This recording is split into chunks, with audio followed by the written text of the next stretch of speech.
Part 4 energy and connection. Energy invisible है मगर फिर भी सब कुछ इसी से चलता है।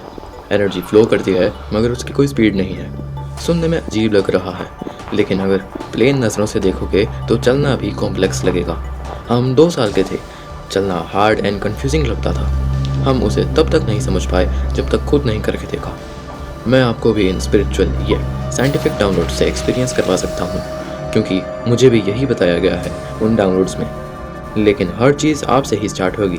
Everything is just connected far beyond our limits. कौन है भगवान? क्या है इंट्यूशन? क्या है सबकॉन्शियस माइंड की पावर? क्यों खुद इन टेक्निक्स के प्रैक्टिशनर्स भी इसे साइंटिफिकली नहीं समझते? जानते हैं इस सीरीज में which I am calling my downloads from the higher grade of intelligence के इस 4th पार्ट में। आगे मैं बताऊंगा कि टाइम कैसे एग्जिस्ट नहीं करता, लेकिन फिलहाल समझो कि वो एंटिटी भी पहले लाइव थी। एक एक बात को गौर से सुनना। फिर इस मैसिव कैलेमिटी के चलते उन्होंने अपनी सीखी हुई टेक्निक्स से अपनी कॉन्शियसनेस को हायर डायमेंशन में शिफ्ट कर लिया।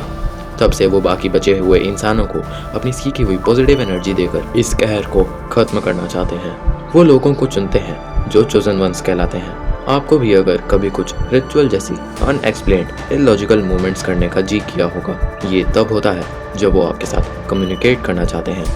उन्होंने मुझे खुद बताया है थ्रू कम्युनिकेशन और वो रिपीटिंग साइंस। रैंडमली तुमने कुछ सोचा और सही है या गलत इसका कोई साइन मिलता है, ऐसा जिसे कि तुम देखते ही समझ लेते हो।